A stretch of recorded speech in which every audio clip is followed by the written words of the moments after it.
أعوذ بالله من الشيطان الرجيم. بسم الله الرحمن الرحيم. قال ألم أقل لك إنك لن تستطيع معي صبرا. قال إن سألتك عن شيء بعدها فلا تصاحبني قد بلغت من لدني عذرا. فانطلقا حتى إذا أتيا أهل قرية استطعما أهلها فأبوا أن يضيفوهما فوجدا فيها جدارا يريد أن ينقض فأقامه. قال لو شئت لاتخذت عليه أجرا. قال هذا فراق بيني وبينك سأنبئك بتأويل ما لم تستطع عليه صبرا. أما السفينة فكانت لمساكين يعملون في البحر فأردت أن أعيبها وكان وراءهم ملك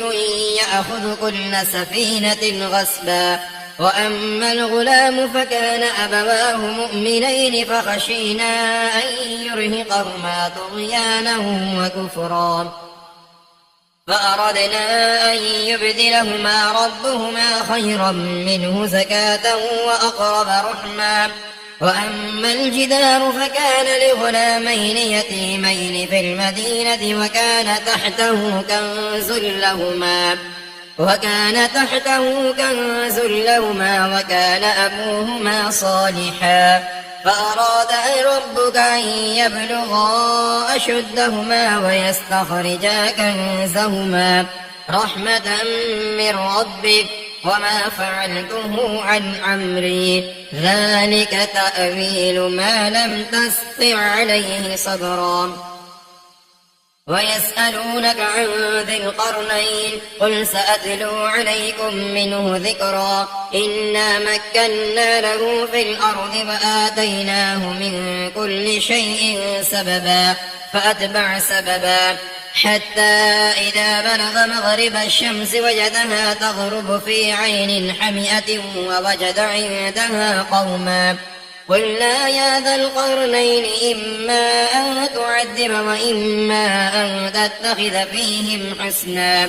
قال أما من ظلم فسوف نعذبه ثم يرد إلى ربه فيعذبه عذابا نكرا. وأما من آمن وعمل صالحا فله جزاء الحسنى فسنقول له من أمرنا يسرا. ثم أتبع سببا حتى إذا بلغ مطلع الشمس وجدها تطلع على قوم لم نجعل لهم من دونها سترا. كذلك وقد أحطنا بما لديه خبرا. ثم أتبع سببا حتى إذا بلغ بين السدين وجد من دونهما قوما لا يكادون يفقهون قولا. قالوا يا ذا القرنين إن يأجوج ومأجوج مفسدون في الأرض فهل نجعل لك خرجا على أن تجعل بيننا وبينهم سدا. قال ما مكني فيه ربي خير فأعينوني بقوة أجعل بينكم وبينهم ردما.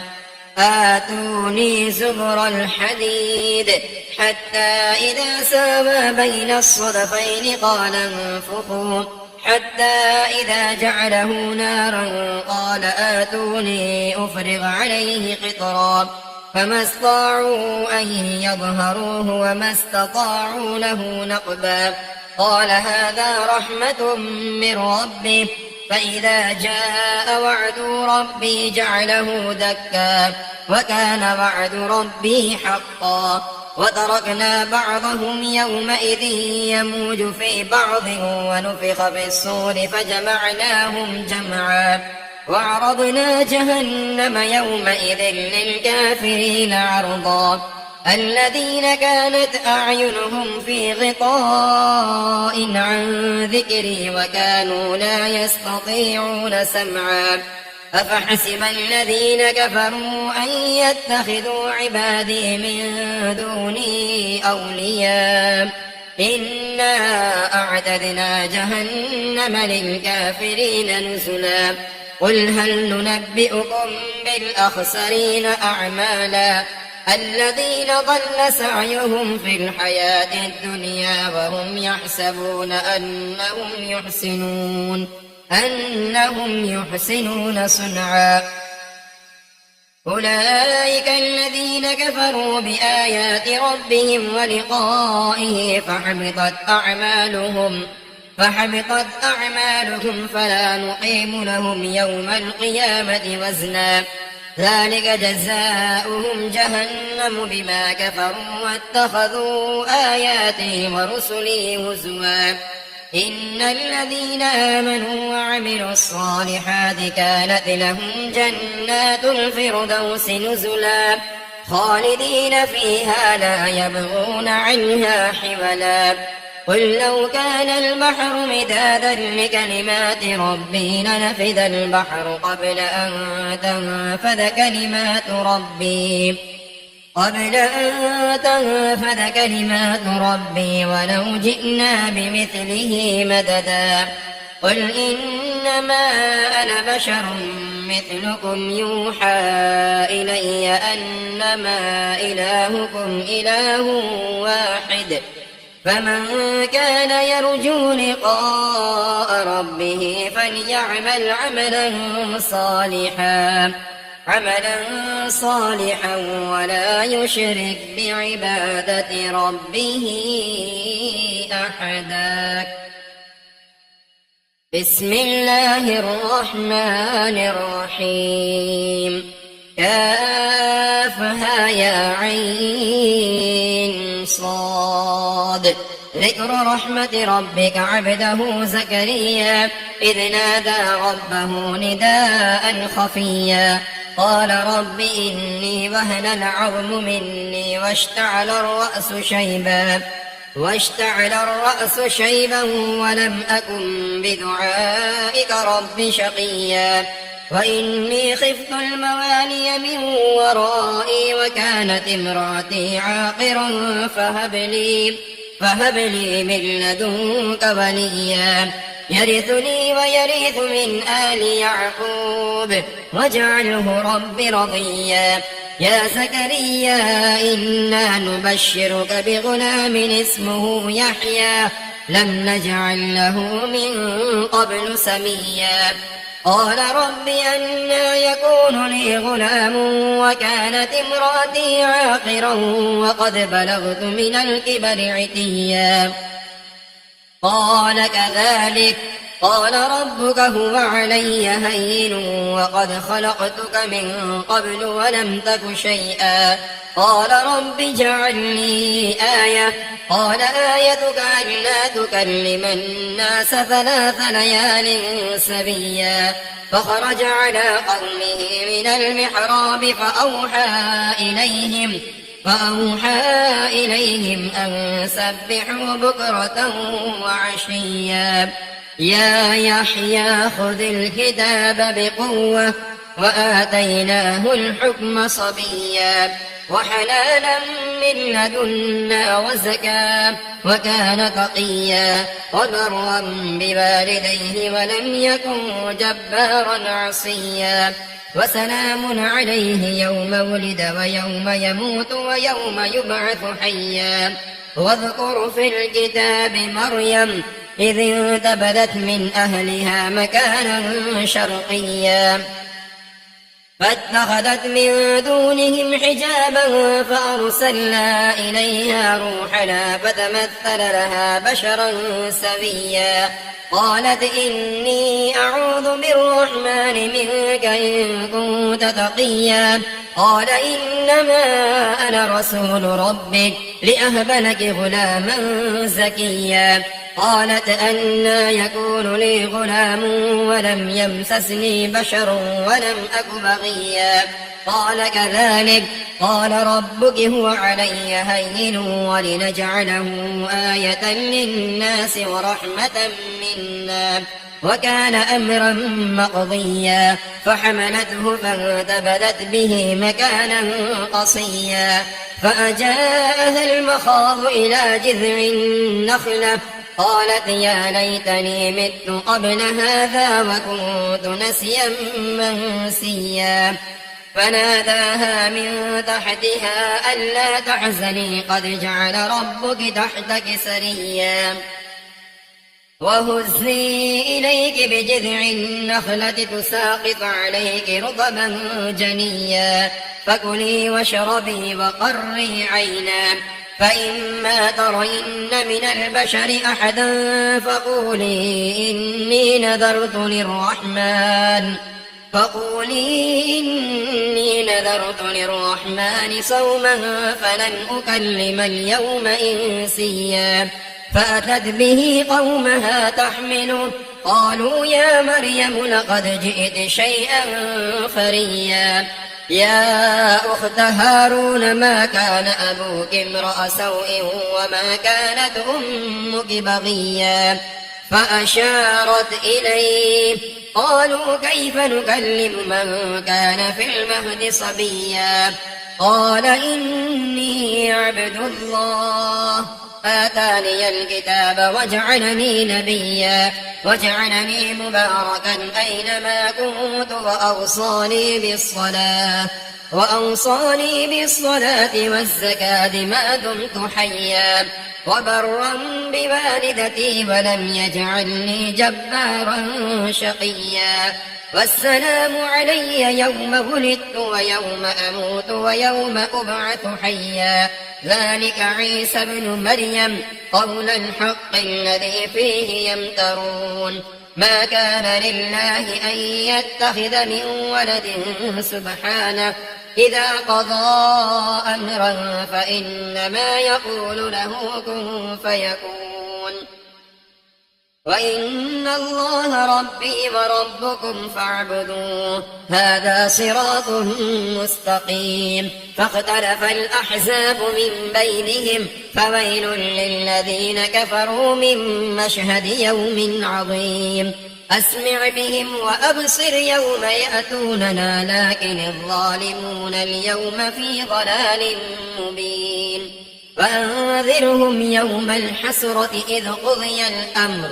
وهم في غفلة وهم لا يؤمنون إنا نحن نرث الأرض ومن عليها وإلينا يرجعون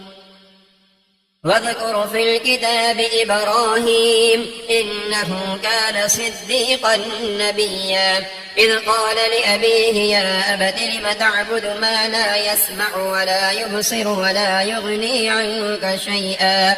يا أبت إني قد جاءني من العلم ما لم يأتك فاتبعني أهدك صراطا سويا يا أبت لا تعبد الشيطان إن الشيطان كان للرحمن عصيا يا أبت إني أخاف أن يمسك عذاب من الرحمن فتكون للشيطان وليا قال أراغب أنت عن آلهتي يا إبراهيم لئن لم تنته لأرجمنك فاهجرني مليا قال سلام عليك سأستغفر لك ربي إنه كان بي حفيا وأعتزلكم وما تدعون من دون الله وأدعو ربي عسى ألا أكون بدعاء ربي شقيا فلما اعتزلهم وما يعبدون من دون الله وهبنا له إسحاق ويعقوب وكلا جعلنا نبيا ووهبنا لهم من رحمتنا وجعلنا لهم لسان صدق عليا واذكر في الكتاب موسى إنه كان مخلصا وكان رسولا نبيا وناديناه من جانب الطور الأيمن وقربناه نجيا ووهبنا له من رحمتنا أخاه هارون نبيا واذكر في الكتاب إسماعيل إنه كان صادق الوعد وكان رسولا نبيا وكان يأمر أهله بالصلاة والزكاة وكان عند ربه مرضيا واذكر في الكتاب إدريس إنه كان صديقا نبيا ورفعناه مكانا عليا أولئك الذين أنعم الله عليهم من النبيين من ذرية آدم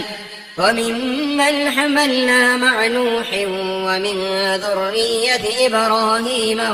وإسرائيل وممن هدينا واجتبينا إذا تتلى عليهم آيات الرحمن خروا سجدا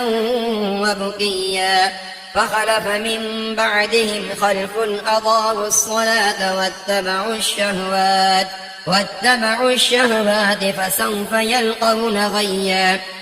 إلا من تاب وآمن وعمل صالحا فأولئك يدخلون الجنة ولا يظلمون شيئا جنات عدن التي وعد الرحمن عباده بالغيب إنه كان وعده مأتيا لا يسمعون فيها لغوا إلا سلاما ولهم رزقهم فيها بكرة وعشيا تلك الجنة التي نورث من عبادنا من كان تقيا وما نتنزل إلا بأمر ربك له ما بين أيدينا وما خلفنا وما بين ذلك وما كان ربك نسيا رب السماوات والأرض وما بينهما فاعبده واصطبر لعبادته هل تعلم له سميا ويقول الإنسان أإذا ما مت لسوف أخرج حيا أولا يذكر الإنسان أنا خلقناه من قبل ولم يك شيئا فوربك لنحشرنهم والشياطين ثم لنحضرنهم حول جهنم جثيا ثم لننزعن من كل شيعة أيهم أشد على الرحمن عتيا ثم لنحن أعلم بالذين هم أولى بها صليا وإن منكم إلا واردها كان على ربك حتما مقضيا ثم ننجي الذين اتقوا ونذر الظالمين فيها جثيا وإذا تتلى عليهم آياتنا بينات قال الذين كفروا للذين آمنوا أي الفريقين خير مقاما وأحسن نديا وكم أهلكنا قبلهم من قرن هم أحسن أثاثا ورئيا قل من كان في الضلالة فليمدد له الرحمن مدا حتى إذا رأوا ما يوعدون إما العذاب وإما الساعة فسيعلمون من هو شر مكانا وأضعف جندا ويزيد الله الذين اهتدوا هدى والباقيات الصالحات خير عند ربك ثوابا وخير مردا أفرأيت الذي كفر بآياتنا وقال لأوتين مالا وولدا أطلع الغيب أم اتخذ عند الرحمن عهدا كلا سنكتب ما يقول ونمد له من العذاب مدا ونرثه ما يقول ويأتينا فردا واتخذوا من دون الله آلهة ليكونوا لهم عزا كلا سيكفرون بعبادتهم ويكونون عليهم ضدا ألم تر أنا أرسلنا الشياطين على الكافرين تؤزهم أزا فلا تعجل عليهم إنما نعد لهم عدا يوم نحشر المتقين إلى الرحمن وفدا ونسوق المجرمين إلى جهنم وردا لا يملكون الشفاعة إلا من اتخذ عند الرحمن عهدا وقالوا اتخذ الرحمن ولدا لقد جئتم شيئا إدا تكاد السماوات يتفطرن منه وتنشق الأرض وتخر الجبال هدا أن دعوا للرحمن ولدا وما ينبغي للرحمن أن يتخذ ولدا إن كل من في السماوات والأرض إلا آتي الرحمن عبدا لقد أحصاهم وعدهم عدا وكلهم آتيه يوم القيامة فردا إن الذين آمنوا وعملوا الصالحات سيجعل لهم الرحمن ودا فإنما يسرناه بلسانك لتبشر به المتقين وتنذر به قوما لدا وكم أهلكنا قبلهم من قرن هل تحس منهم من أحد أو تسمع لهم ركزا بسم الله الرحمن الرحيم طه ما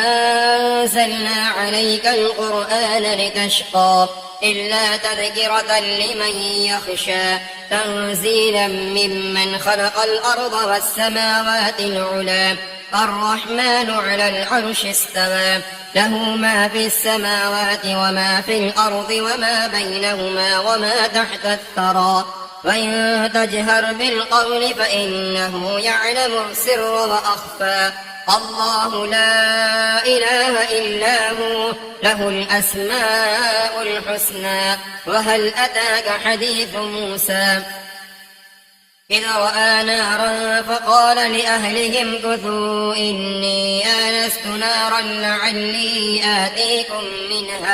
منها بقبس أو أجد على النار هدى فلما أتاها نودي يا موسى إني أنا ربك فاخلع عليك إنك بالواد المقدس طوى وأنا اخترتك فاستمع لما يوحى إنني أنا الله لا إله إلا أنا فاعبدني وأقم الصلاة لذكري إن الساعة آتية أكاد أخفيها لتجزى كل نفس بما تسعى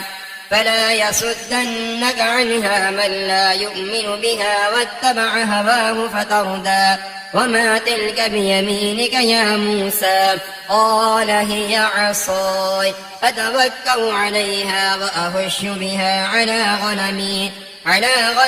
ولي فيها مآرب أخرى قال ألقها يا موسى فألقاها فإذا هي حية تسعى قال خذها ولا تخف سنعيدها سيرتها الأولى واضمم يدك إلى جناحك تخرج بيضاء من غير سوء آية أخرى لنريك من آياتنا الكبرى اذهب إلى فرعون إنه طغى قال رب اشرح لي صدري ويسر لي أمري واحلل عقدة من لساني يفقه قولي واجعل لي وزيرا من أهلي هارون أخي اشدد به أزري وأشركه في أمري كي نسبحك كثيرا ونذكرك كثيرا إنك كنت بنا بصيرا قال قد أوتيت سؤلك يا موسى ولقد مننا عليك مرة أخرى إذ أوحينا إلى أمك ما يوحى أن اقذفيه في التابوت فاقذفيه في اليم فليلقه اليم بالساحل يأخذه عدو لي وعدو له وألقيت عليك محبة مني ولتصنع على عيني إذ تمشي أختك فتقول هل أدلكم على من يكفله فرجعناك إلى أمك كي تقر عينها ولا تحزن وقتلت نفسا فنجيناك من الغم وفتناك فتونا فلبثت سنين في أهل مدين ثم جئت على قدر يا موسى واصطنعتك لنفسي اذهب أنت وأخوك بآياتي ولا تنيا في ذكري اذهبا إلى فرعون إنه طغى فقولا له قولا لينا لعله يتذكر أو يخشى قالا ربنا إننا نخاف أن يفرط علينا أو أن يطغى قال لا تخافا إنني معكما أسمع وأرى فأتياه فقولا إنا رسولا ربك فأرسل معنا بني إسرائيل ولا تعذبهم قد جئناك بآية من ربك والسلام على من اتبع الهدى إنا قد أوحي إلينا أن العذاب على من كذب وتولى قال فمن ربكما يا موسى قال ربنا الذي أعطى كل شيء خلقه ثم هدى قال فما بال القرون الأولى قال علمها عند ربي في كتاب لا يضل ربي ولا ينسى الذي جعل لكم الأرض مهدا وسلك لكم فيها سبلا وأنزل من السماء ماء فأخرجنا به أزواجا من نبات شتى كلوا ورأوا أنعامكم إن في ذلك لآيات لأولي النهى منها خلقناكم وفيها نعيدكم ومنها نخرجكم تارة أخرى ولقد أريناه آياتنا كلها فكذب وأبى قال أجئتنا لتخرجنا من أرضنا بسحرك يا موسى فلنأتينك بسحر مثله فاجعل بيننا وبينك موعدا لا نخلفه نحن ولا أنت مكانا سوى قال موعدكم يوم الزينة وأن يحشر الناس ضحى فتولى فرعون فجمع كيده ثم أتى قال لهم موسى ويلكم لا تفتروا على الله كذبا فيسحتكم بعذاب وقد خاب من افترى فتنازعوا أمرهم بينهم وأسروا النجوى قالوا إن هذان لساحران يريدان أن يخرجاكم من أرضكم بسحرهما ويذهبا بطريقتكم المثلى فأجمعوا كيدكم ثم أتوا صفا وقد أفلح اليوم من استعلى قالوا يا موسى إما أن تلقي وإما أن نكون أول من ألقى قال بل ألقوا فإذا حبالهم وعصيهم يخيل إليه من سحرهم أنها تسعى فأوجس في نفسه خيفة موسى قلنا لا تخف إنك أنت الأعلى وألق ما في يمينك تلقف ما صنعوا إنما صنعوا كيد ساحر ولا يفلح الساحر حيث أتى فألقي السحرة سجدا قالوا آمنا برب هارون وموسى قال آمنتم له قبل أن آذن لكم إنه لكبيركم الذي علمكم السحر فلأقطئن أيديكم وأرجلكم من خلاف ولأصلبنكم في جذوع النخل ولتعلمن أينا أشد عذابا وأبقى قالوا لن نؤثرك على ما جاءنا من البينات والذي فطرنا فاقض ما أنت قاض إنما تقضي هذه الحياة الدنيا إنا آمنا بربنا ليغفر لنا خطايانا وما أكرهتنا عليه من السحر والله خير وأبقى إنه من يأت ربه مجرما فإن له جهنم لا يموت فيها ولا يحيا ومن يأته مؤمنا قد عمل الصالحات فأولئك لهم الدرجات العلى جنات عدن تجري من تحتها الأنهار خالدين فيها وذلك جزاء من تزكى ولقد أوحينا إلى موسى أن أسر بعبادي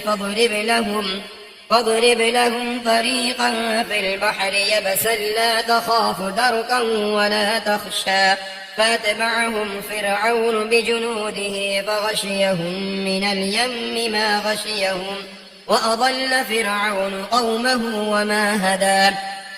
يا بني إسرائيل قد أنجيناكم من عدوكم وواعدناكم جانب الطور الأيمن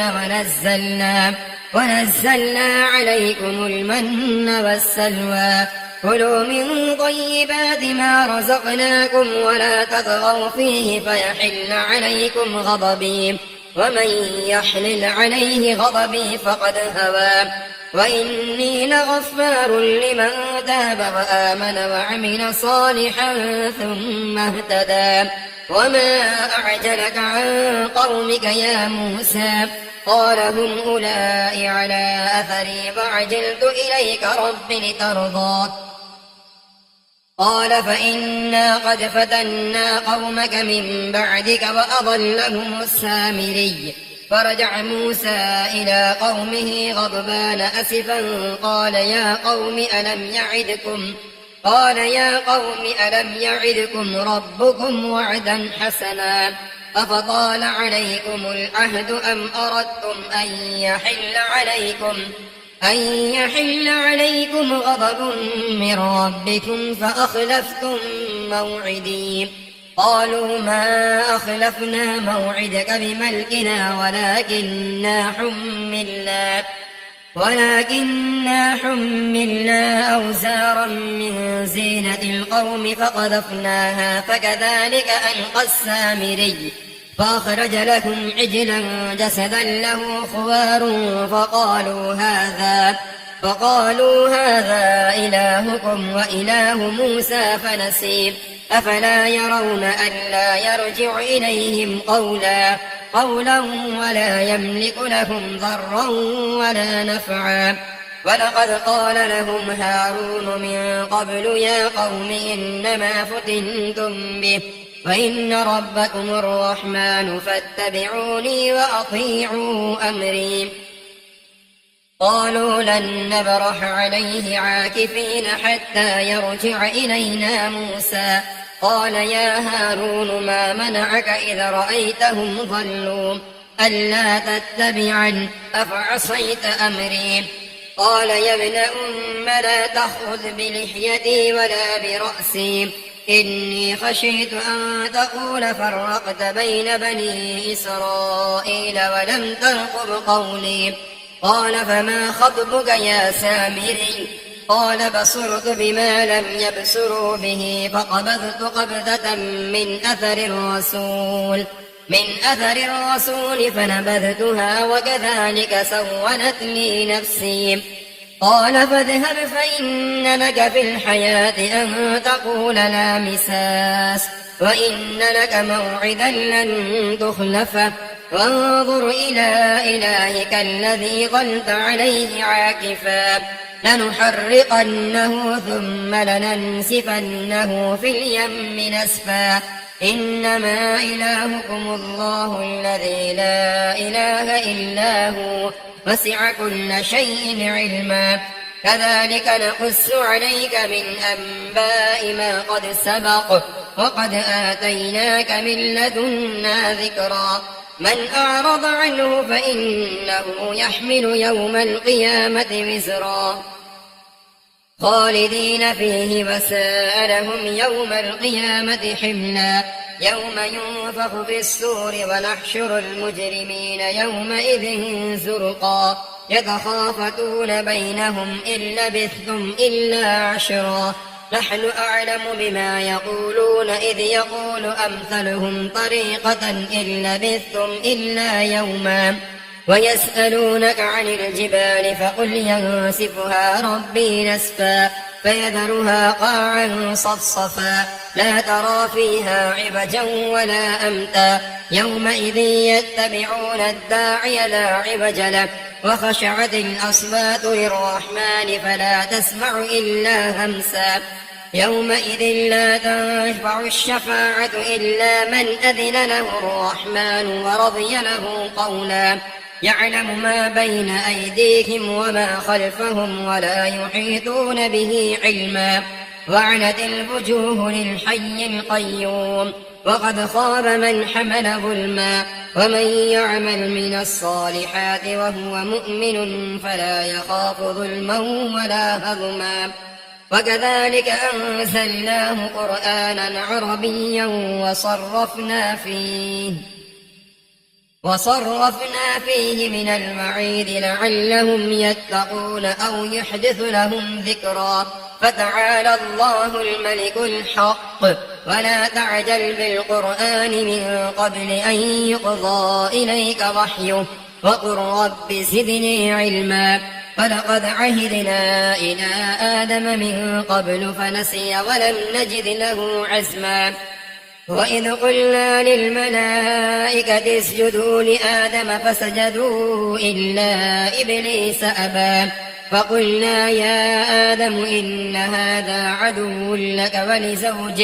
ولزوجك فلا يخرجنكما من الجنة فتشقى إن لك ألا تجوع فيها ولا تعرى وأنك لا تظمأ فيها ولا تضحى فوسوس إليه الشيطان قال يا آدم هل أدلك